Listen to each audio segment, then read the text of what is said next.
Dr. Renee. I've been using THINX period panties for about 4, almost 5 years now. I absolutely love that. First and foremost, because I'm not wasting money and gas going to the store to get pads. And I wasn't really a tampon user. I used them very rarely. So that's my biggest thing. Secondly, the way that pads feel, like you're always reminded it's there because you can feel it. I felt like I had a diaper on. I felt like everyone knew I was on my cycle because they bulged, because I'm a heavy bleeder. That's another good thing that you need to know. The third thing is they're great for the environment. And of course, along with saving money, I'm not ruining any clothes. I'm not ruining underwear. I'm not ruining my clothes because of the leakage, nothing. It's free bleed and it's so amazing. No one would know I'm on my cycle unless I tell them. There's no odor, there's no leakage, and they're wonderful. And if you would like to try them out, $10 off using my link, and there is a money back guarantee. If it doesn't work out for you, you can do that as well. But I promise if you try it, you'll fall in love with it. And there's a lot of other options out there. As a matter of fact, THINX even has other options that you could check out. Check out the website, shethinks.com/Renee, RENEE. Bye.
Can you hear me now? Yes. Okay. That was weird. Well, welcome to the show, everyone. This is the Ask Dr. Renee show. And in case you've never watched the show before, the show is here to motivate and inspire you to live the life you deserve. Because let's face it, this is not a dress rehearsal. We only have one life, so we might as well do it up while we're here. My guest today, I know that she lives life the way that she deserves because I run into her at a lot of fabulous places. So I know that we share that in common. So I want to welcome Yadira Harrison to the show. Hi, everybody. Hi. So let's start off with, what did you want to be when you were growing up? Ooh, I wanted to be many things. I wanted to be a senator, a lawyer, a singer, an actress. I think that was it. This is actually written down someplace. I believe I found it a couple years ago. My mom still had it from kindergarten. I think I spelled senator completely wrong, but I was something between law and being a star. I'm going to figure it out. I understand. I think I was on the same path. I was going to have 4 different jobs. My mom's like, you can't do all of that. I was like, watch me. Right. So where did you grow up? I grew up in Arlington, Texas. I was born in Panama. I grew up in Arlington, same corner house for the majority of my life. So I'm a Texas girl through and through. And where did you end up going to college? I went to Syracuse University. Oh, so you went quite a ways from home. I did. I did a year at University of North Texas. And I found myself there having a little too much fun, way too much fun, because I was in a weird thing between Syracuse, going straight after high school. And then things started to happen and I wouldn't be home for a year. So I went to North Texas. I had too much fun. I partied throughout the whole state. And then it was time to get to Syracuse and get back to business. So what was your major in college? Since you wanted to do all those millions of things. It's funny. My major was communication rhetorical studies. So what in the beginning, I was like, I don't know what this is. I wanted to go into the magazine program, which looking back now, I'm like, that would have been an interesting choice. Who knew what was coming with all the digital age, but, right. I decided to continue on with this major of communication, and it was just a really good foundation of everything that I wanted to do. So it taught me everything from public speaking to debate, because I love to debate, I love to argue, to persuasion, political communication, all the fun things. So I stuck with it. I minored in music industry and political science, because at that time I was like, I'm going to do entertainment law. That's what I'm going to do. Okay, so you graduate from Syracuse, and what's next? So then after that, I went back home to Texas for a year, year and some change. I started working with Girls Inc. And working with kids there. And I thought I would follow my sister's footsteps of like helping the children. That's not for me. She's a patient person. I am not. And I was like, I always knew I would go back to New York. I knew that I wanted to, at that point, be in marketing, be in entertainment. So I left, went to New York. For the first year, I worked at a startup education company called Platform Learning, where I assisted the marketing team, one of the founders of the company. And I went from like working a couple hours a week to like 60 hours a week. And I was there, left there after a year, went to Macy's, started working for the Parade Entertainment Group. And I was there for almost 9 to 10 years, where I, did marketing campaigns, advertising, branding, promotions, running around with costume characters. Like, it was just a crazy experience. But it was fun. It was fun. I mean, it's not every day that you literally see confetti flying throughout the office, or Santa comes by and like brings you like Krispy Kreme donuts, like in the middle of like April. You're working with I made some of my best friends working at Macy's. And so at that point, you're working with like all of your friends, having a really great time. I had some really great mentors, and Robin and Amy, who were my bosses. So it was an extremely fun time. And I look back on it fondly, and I learned so much. I came in when we were still walking around. Like, my job was to literally like get an ad on a piece of paper and walk around to all the different offices to get them to sign off on it. And I just remember thinking like, what in the world is this? And so little by little that started to change. I changed my job probably within the first 6 months. I just started doing more things because I was capable. There was opportunity. My boss, Amy, at the time gave me the opportunity to do it. So, I took advantage of it. And next thing I know, I'm getting more and more responsibilities. And so it was a great, great experience, and something I look back on very fondly.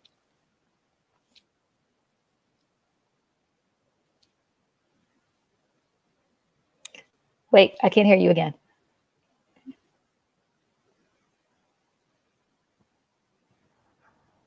I can hear you now, I think. So where did you go next? So after that, I left to go to Civic Entertainment Group, which was it's an experiential agency. I went there and started working with Airbnb. They were my client at the time. They were still the cursive Airbnb. I had just heard about them a couple months before that, and went and started working with them. And it was truly a life-changing experience, because you get to see a company just start to build and build and build, and understand, what goes into brand building, what goes into experiences, how design thinking works, firsthand. And it was such an awesome experience. And so I spent so much time there working with my partner in crime, Annie, who was there. And we just really built these really fun experiences at like South by and Sundance, and when they were changing over their branding. So there was a lot there in I want to say almost 5-year period that we were doing there. We built conferences, we were around the world and back again, it felt like. So it was a really, really great experience. And then in my last year at Civic, I left, came to Los Angeles, where I live now, and started working with eBay, started doing biz dev, and then decided to leave and do what I'm doing now. Wow. So Airbnb, you were there at the beginning then? I don't know if I was there at the beginning. 2013, they were just introducing themselves to LA. Like literally, I started when a campaign was like, "Hello, LA," and I was like, "This is great." And my first 2 weeks, I think I sat in the Hollywood Forever Cemetery, because we were doing like a pop-up house experience. So I was with them, yeah, pretty early. It was probably another year and a half, maybe, yeah, like a year and a half, 2 years before they changed to like the Balo and what they look like now, and experiences. So yeah, a lot of the stuff that everybody knows now, I was able to have a front row seat to see it all happen. Cool. So please tell us about Verb and how it came to be. So Verb, interestingly enough, the way that me and my team worked with Airbnb is actually a big part of why Verb came to be, because we had really great success working with Airbnb in this very collaborative way, being there all the time.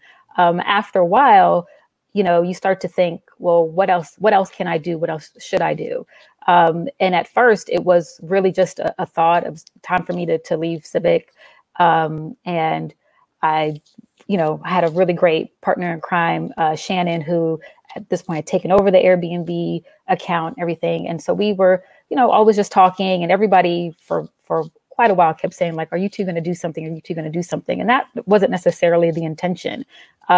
She went on a trip to China, walked the Great Wall, had an epiphany, and decided, I want to do something different. And I was just at a point where I just kind of feel like whatever is happening is not working. And so we decided to, stop Civic, start Verb.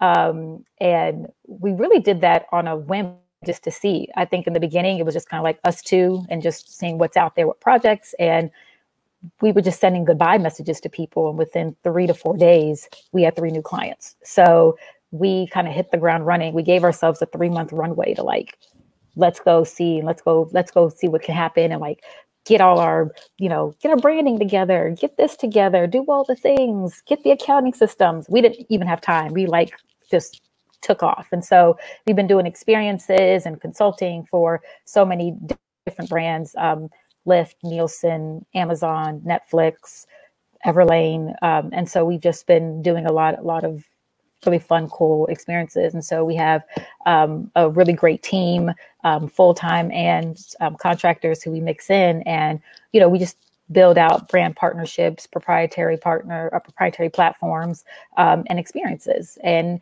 we're really concentrating on how does a brand show up in the world. That is so cool. So I wish I had that creative mind. That's why we hire people like you. There. So starting your own business, was that ever anything that you had thought about doing? Yeah. Interestingly enough, I thought I was going to go into PR. I thought PR would be the way that I was going to go. And so when I was at Syracuse, I wrote a whole plan. I think I was calling it BB6, because I lived in my dorm was Brewster Boland on the 6th floor. And I was going to call it BB6. And this was like the time of like Lizzie Grubman and all these like celebrity publicists. And I was like, that's what I want to do. And I was like, once I learned, I was like, no. But I always knew I wanted to have an agency. I wanted to have my own business. I just wanted freedom. And that's in the end what Shannon and I really wanted, was freedom to do what we wanted to do it how we wanted to do it. And so I always knew I would go down this path. Did I know it would truly be an experience agency? Not necessarily, but I knew I would have my own thing at some point someday. Oh, that's cool. And then what can you, those that are, looking to start a business, what pointers do you think you have into? Because I mean, a lot of us, we blunder and some of us don't, but some blunder first. So no one else needs to blunder. So what can you tell them? I get this question a lot, and we're blessed. We've been very much blessed because, like I said, our business took off pretty quickly. But that was also a little bit of a curse, in a sense, because all that time that we wanted to prepare to do a lot of the foundation work, the first thing I now tell people is like, think about this, talk to an accountant, understand your taxes, understand your financial systems, understand, all of that piece first, understand your agreements, get all your things in order. And these are all things that luckily we had years and years and years of experience. So we just knew that we could move on that pretty fast. But if you're new and especially if you're going into a business that you really don't know, that's number one thing, to lay the foundation for that. After that, it's like, really think about what your value, your worth based on what you're charging. A lot of people want to go in and they want to undercut or whatever. It's like, what your value is. That's something that, we had to learn that the hard way in a sense of, we knew what our value, was, and we had to play with that of like, well, we're new. Does that mean we have to change it? But it's like, only thing that's different is the letterhead. The 15 plus years experience that we both have that we brought to the table, that's the same. That's the only thing that's changed is the letterhead. So that's something that, we struggled with. And so I tell people all the time, like, have confidence in that right out the gate and understand exactly who you are, what your product is, and what's the value of it. Yeah, I think that a lot of women in business, especially, have this problem where you just feel like, oh no, we shouldn't charge that much. But, and I actually, someone had to tell me, because I wasn't charging a whole lot. But the little bit I wasn't charging, no one was paying. The little bit I had, it was like, everyone was like, that was too much. And so somebody was like, you need to go through and figure out how much do you need to make to survive. Yep. And then you need to base your rates on that. And I was like, really? So I went through and did the math and I changed my rates. And when I tell you, I got different clients, but paying me wasn't a big deal. Mm-hmm. So I was like, okay, they were on to something. Okay. Yes. You definitely have to understand that, because if you don't, you either end up with people who they're paying you, but they resent paying you because they feel like you're too much. So you don't want to be in that situation. Or you get people who they don't want to pay you at all because they feel like you're too expensive. So there's something in between of like, they understand the value of what you're bringing to the table. And to your point about like women, we're the number one folks who just like, we undersell ourselves and undervalue ourselves so much. So it's one of those things of like, we had to figure that out pretty quickly to get where we were going. Right. Exactly. I had to, you got to jump on or jump off, but you really, if you want to keep it moving, you got to get on and keep going. Because you can, you really, and I have a friend that's going through this now. And I was like, no, you have the right rates, just the wrong audience. Mm-hmm. I said, so we get you in front of the right audience, this isn't going to be a big deal. Exactly. So it's just all about finding your people. Clearly that lane is not your people. Well, your people are somewhere else, and we just got to find them. Don't change your rates though, because they're out there. Don't change your rates, because your experiences and your education, you can charge that much. Right. So just do it. And so that's one thing that I'm always like, I try to tell people that are starting out, like, just make sure that you know how much because people will be like, they're in shock when I say my hourly rate. And I was like, yeah. And then that's why I'm like, if you ask me a question and I tell you to Google it, please don't be upset. But honestly, that's where the answer probably is. Mm-hmm. If you want to pay me, I will go look it up. Right. Because you have to also straddle this fence of like, what is your value, what's your service? And then what I call like the pick your brain conversations, where people want to know certain things or certain vendors or certain whatever. And it's just like, that's our business. This is like what we actually get paid to do. So you want to be, you either want to be a good friend, a good, agency partner, a good whatever. But at some point you do have to reel it in and say, no, this is what I do. And I can't just give that away for free. So I'm with you on the need to Google that. Yeah. And my sister, I call her my CFO, because she's like, Renee, stop telling people for free. I'm like, what? She's like, Renee, that doesn't pay your bills. I'm like, okay. I mean, this is how that's how I look at it. And I straddle that fence too of like, I want to be a good friend, a good partner. But then it's like, at some point you do have to say like, this is our business. This is what we do. Yeah. And I mean, people are like, oh, people pay you for that information? Yeah. I mean, we have people who, will they can't necessarily afford all of what Verb has to offer to them of like doing everything from strategy to execution, but they might just need help with a very specific thing. So we have a system that we call modules. Like if you just want to talk about locations of where you want to go, or you want to talk about measurement, or you can talk to us for an hour of our time, 3 hours of our time, whatever that is, we can put together, 30-minute to 1 hour, modules to like come together to talk about specific things. But just getting on the phone with you to talk about stuff and to riff, that's not a thing. That's literally what we do. We are also a consultancy. So exactly. And so it's funny. So now you said you were born in Panama. So what did your mother think about this trajectory of jobs? Because none of that was an engineer, a doctor, or a lawyer, or any of the other things that West Indian parents are usually. She's probably watching now, laughing. It's funny because my mother has always been like, do what you want to do. My sister always knew she was going to be a teacher. Always taught me everything, had a blackboard. We used to go to teaching supply stores for her, get grade books. So she always knew. So then here I am, 8 years her junior, and I have no clue. And I'm changing it by the minute. Like, I'm going to be an actress. I'm going to do this. I'm going to do that. And then I remember when I wanted to be a celebrity, publicist or whatever that, my mother was like, I don't even know what that is. Like, that doesn't sound like a real job. That's not like you just want to be a star and hang out with Diddy. Like, it doesn't like you want to do anything. And I was like, it's a real job. Like, people make money off of this. And so once I, started working in marketing and she understood it, she was really happy about Macy's. She was in the parade. She understood that. We watched the parade every Thanksgiving. She would run around saying, my daughter runs the parade. I'm like, no, I don't, but cool.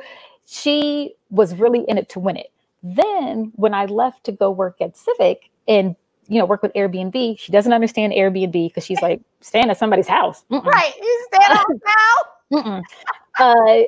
So she's like, wait, so what is exactly that you do? But Civic is partially owned by Ryan Seacrest. And so that's something she could attach her mind to. So she's like, oh yes, she tell everybody she works for Ryan Seacrest. I'm like, I've met that man twice. Like, I don't know him. He doesn't stop at the office. He's not like, what are you talking about?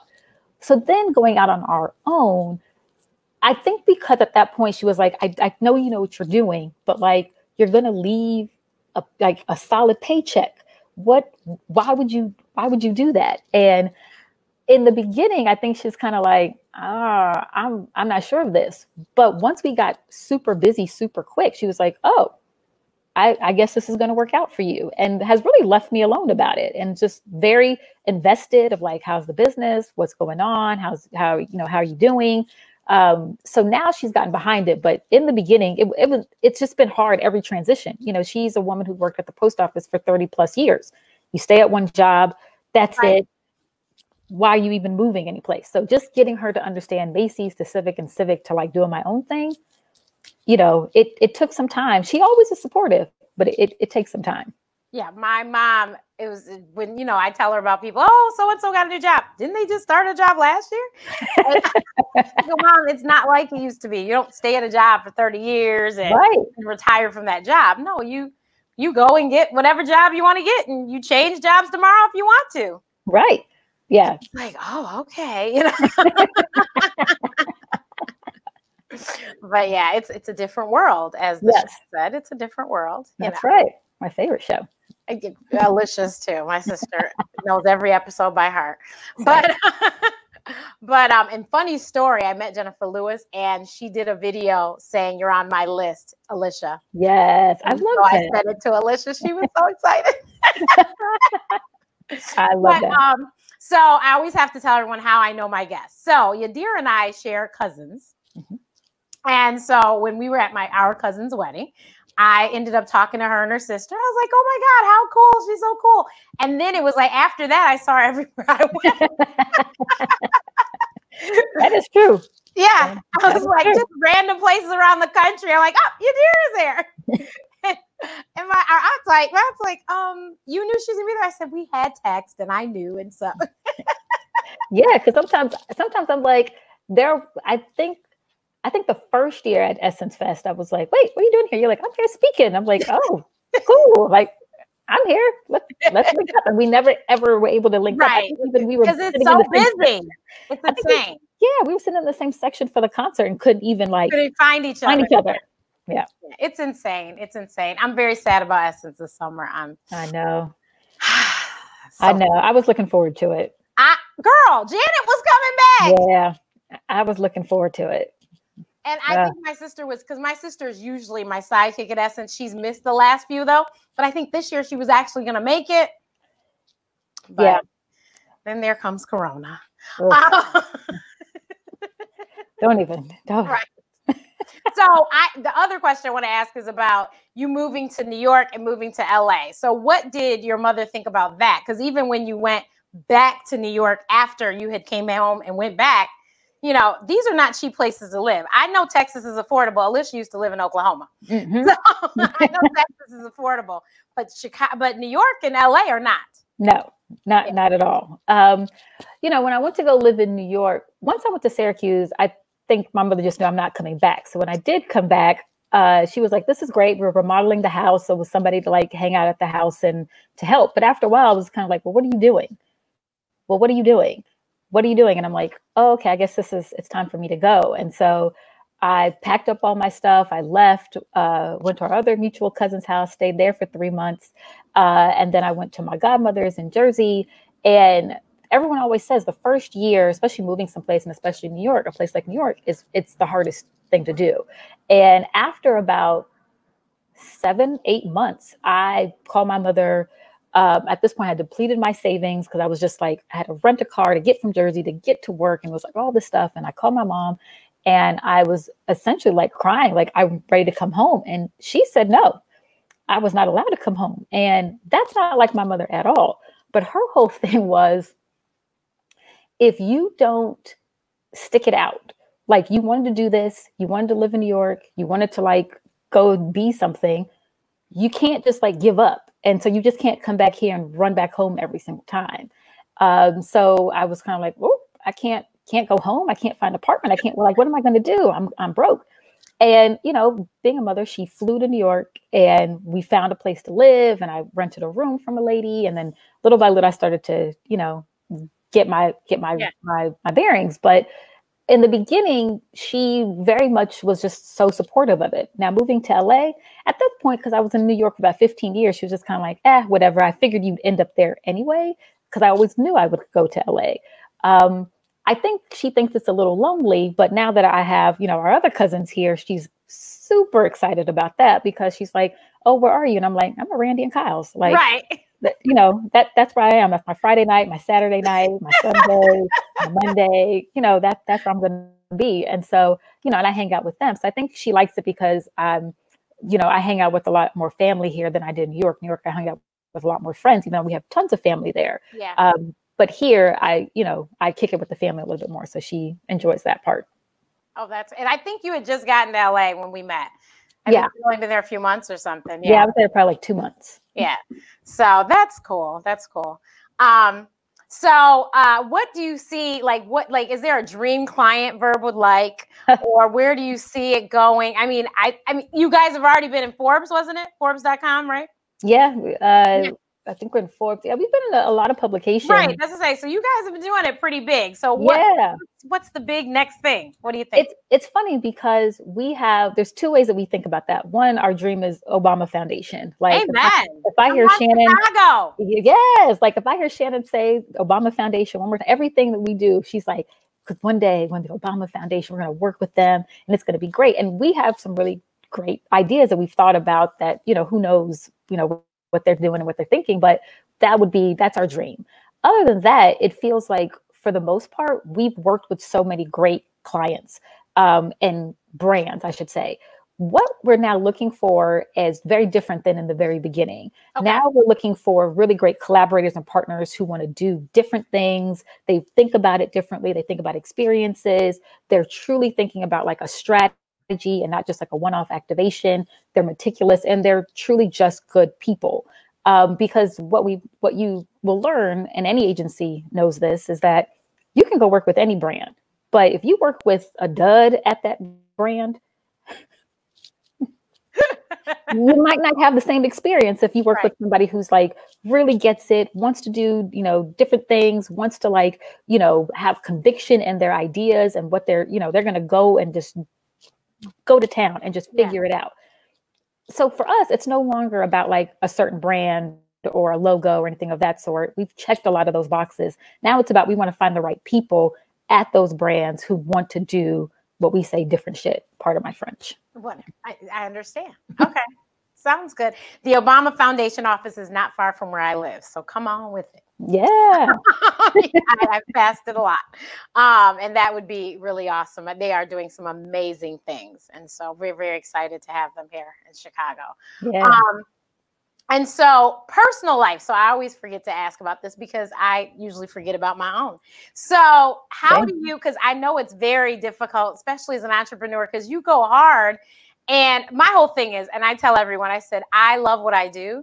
So I don't really feel like I'm working all the time, but I probably am working all the time. But I always make sure, like in my working, I try to fit in a little some personal too. So if I fly out to LA, then, you know, I do my work, but then I hang out with my cousin's mom and uncle, you know, my godmother and stuff. And so then if I fly to New York, same thing, I'm going to hang out with my sister, my cousins, and, you know, but I'm gonna get my work done too. So that's how I try to finagle things so that I'm not just always working. So how do you kind of fit it all in? I don't know if I do. If I go to New York, I definitely try to hang out with my best friends who live there, and try to have a dinner or do something to hang out with them. I like to surprise people if I can. I go to like a lot of like we call them like Macy's happy hours, where there'd be like people who've left and they come back, and so I usually like to pop up at something like that. Outside of that, if I'm like at an event or we're in a different city, for the most part, I don't feel like, besides like a team dinner or something, I'm doing something personal. I very much forget about that. And because Shannon and I stay either across the hall from one another or sometimes in the same room, we're 24/7. Like, you know, this is our life. So this is all we do. It's all we think about. So even sometimes when we're just having a personal conversation, it just turns right back into something professional. So I'm learning how to balance that much, much better.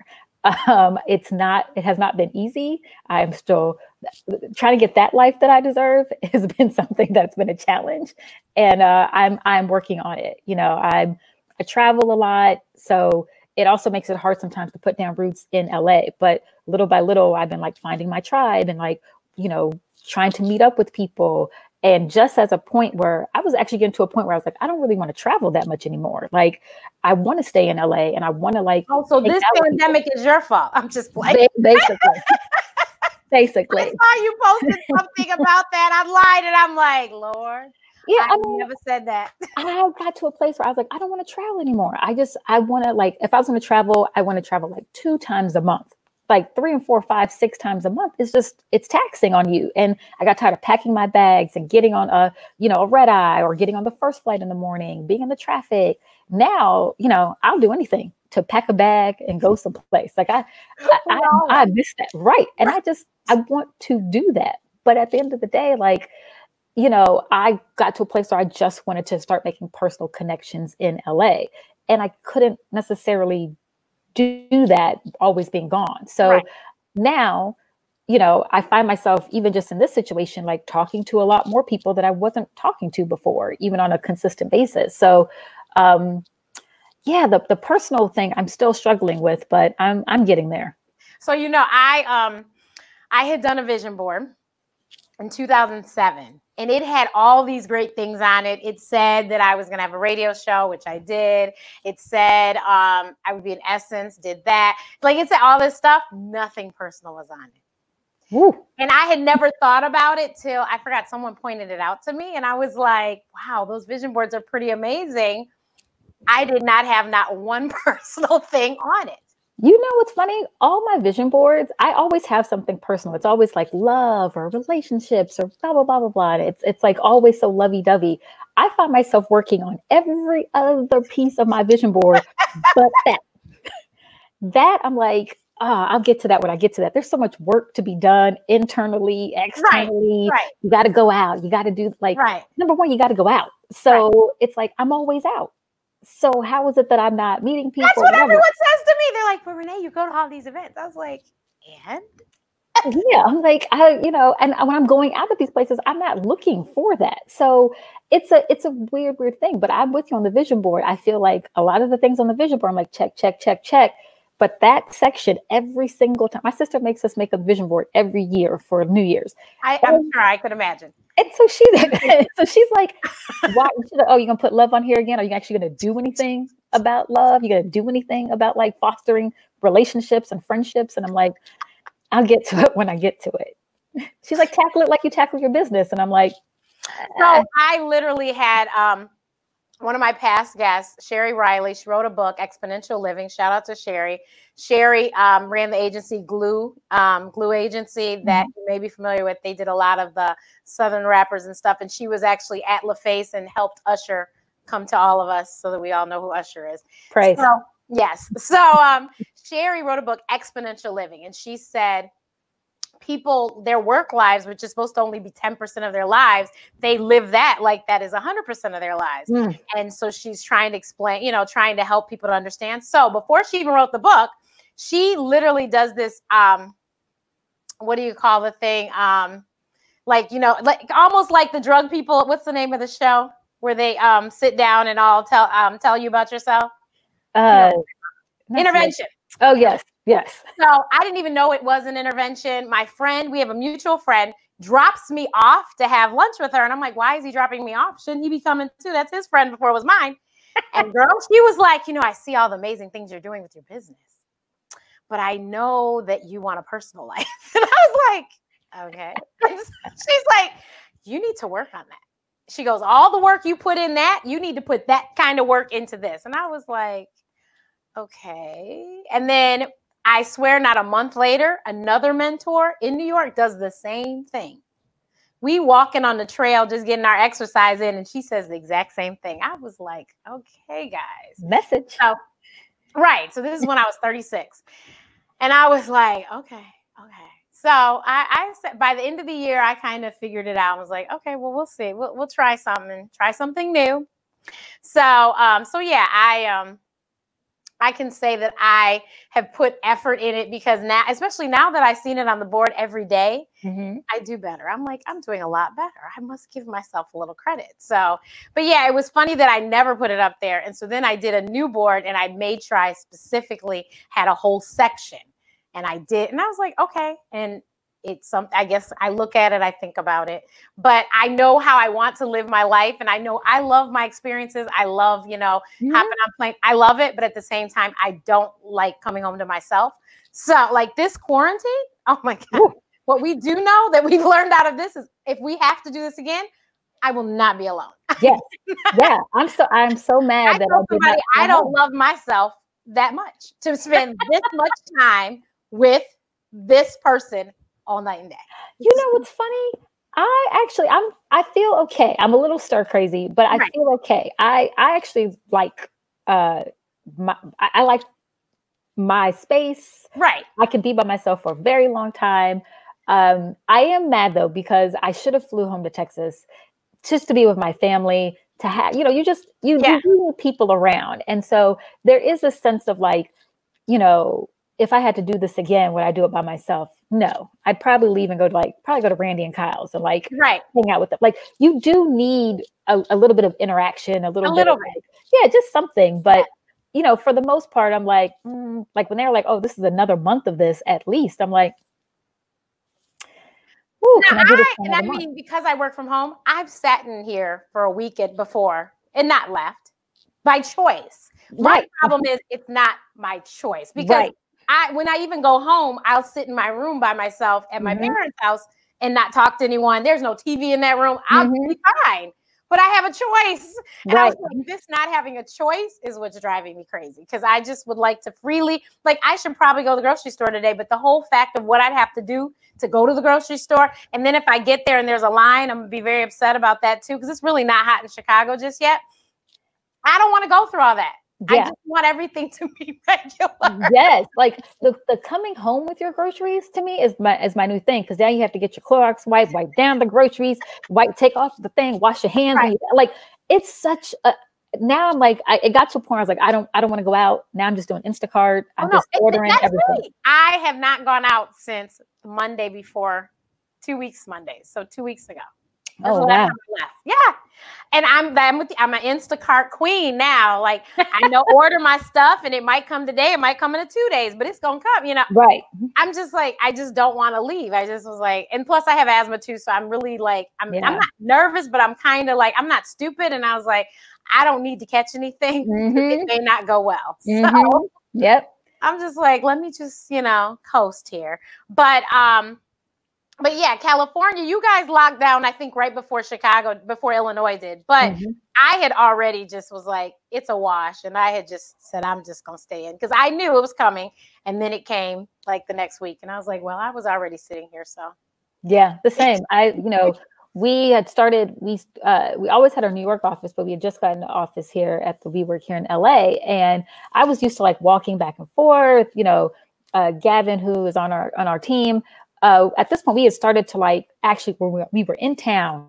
We can actually start to be at the office. We were like having camaraderie, putting up shelves. Like, this is great. And then it was like, no, don't go to the office anymore. And it was like, wait, we just got used to this. And so I went from working at home to like that two month period of like going out. And so now I feel restless. I feel like I was always working out of my home because now I'm like, I don't want to work here. I want to work someplace else. And so, and because I have like a studio, I'm like, I just go from one corner to the next corner to the next corner, like creating like different zones. So, it's a little nuts, but now with your business, has this affected you guys in any way? Yes and no. Because we don't do, or we not that we don't do, but we don't have like a lot of things for like South by. And so it didn't affect us in that wave. We had a lot of product launches or conferences and things like we do a lot of stuff in that space. So a lot of things that we were doing either got postponed to 2021. One thing got canceled because Cannes Lions got canceled. And then some other stuff has been shifting. So we've had a lot of shifts. Some things have had to go virtual. So that's just what I was going to say. Yeah. So luckily for us, it hasn't been like everything came crashing down. Like I know there's a lot of agencies that did happen to. But for us, it's definitely been like we're watching, we're able to pivot because we do more than just experiences. We really think about digital, social, all of the components of how to, somebody interact with the brand. And we have a vast background in branding, digital, social, blah, blah, blah, blah. It makes it easier for us to pivot and think about those things, where some agencies, that's not necessarily the case. They do events day in, day out. Right. So for us, we've been affected, but not, as badly as I think that we could have been. So we're blessed. So yes. Amen. Amen. That is good. Hi, Randy. Randy is waiting. Hey, Randy. She must have heard her name. Right, exactly. So, how can everyone support you? Because I want to make sure that everyone, supports you in any way, if they can refer business to you or something and contact you. So please let everybody know. Yeah. If you ever need an experience in any light, if you have people who are, they work at brands, big or small, startup, doesn't matter, been around forever, and they're looking to do something interesting, new, a different way to get in touch with, various consumers and customers, reach out to us. You can reach me at Yadira at pickaverb.com. And, or I'm on Instagram. Sometimes I just, I'm the DM queen over there. A lot of people hit me up at because Yadi. But yeah, I mean, I think for the most part, look, at the end of the day, we're all trying to figure this out, and we're all trying to like maneuver. If you're even thinking about like, how to do things on a virtual scale and thinking about like how to do outreach that way, we're here to help. We're here to support. We do everything, like I said, from 30 minutes to an hour of just talking with you about something to full-blown strategy and execution. So that's on the business side. personally, take care of yourselves, stay home, wash your hands, do all the things you're supposed to be doing. Try to keep your parents inside, because I feel like the parents are the ones who are just out there doing stuff. So, other than that, because the faster that we can, move on to the other side of this, the better it is for all of us to either, get back to our lives and get back to business. Praise the Lord, because summertime in Chicago, we have very interesting weather in Chicago. And, June, July, and August are the best months of this city. It's the only time I go. It is. And for the fact that we already don't have the Gospel Fest, we already got the house picnic is gone. Just the whole summer is crumbling before our eyes. So you guys, let's just stay put, please, a little while longer, so that we can get on the other side of this. But thank you so much for joining me today. I greatly appreciate it. Thank you for having me. She's already tagged on Facebook, but I will include her information that she mentioned so you can find her on IG. And everyone, we will see you next time. I think our next show is actually tomorrow. We're going to do a special thing. I'm going to be on Black Doctor, but I'm going to share over here on my stuff too, because it's National Infertility Week, and we're going to talk to my favorite fertility doctor, Dr. Cindy Duke, and we're going to talk to Dr. Jerisa Berry, and it's going to be amazing. So you guys stay tuned. That will be at, I think, 1 o'clock. Yeah, 1 o'clock Chicago time. So see you tomorrow. Bye. Klingman, and I'm a baking enthusiast, a gardener, an aspiring beekeeper, a wife, mother of 5, and an OBGYN. 10 years ago during my residency, I saw a lot of patients that had concerns about vaginal odor, and they'd been told by other doctors that they required antibiotics. I felt like we were over-treating women. This is just normal day-to-day odor. If you're leading a full life, you're highly active, you are just prone to having odor because you're human. Men, women, children, it's just normal day-to-day odor.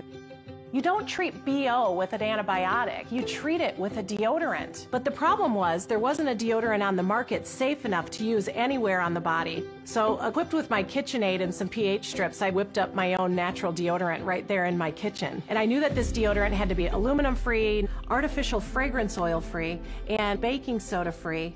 I made my first prototype and it failed miserably. So I made another one and another one and another one, and eventually I landed on a deodorant prototype that seemed really promising. My sister agreed to be my deodorant guinea pig, and she said that it made her lady parts smell like nothing at all. It worked. So then I thought, if it works for stinky private parts, why not stinky armpits? And why not stinky feet? So I tried it on my husband, and I tried it on my kids' little stinky feet, and it was amazing. And that's how Lumē was born.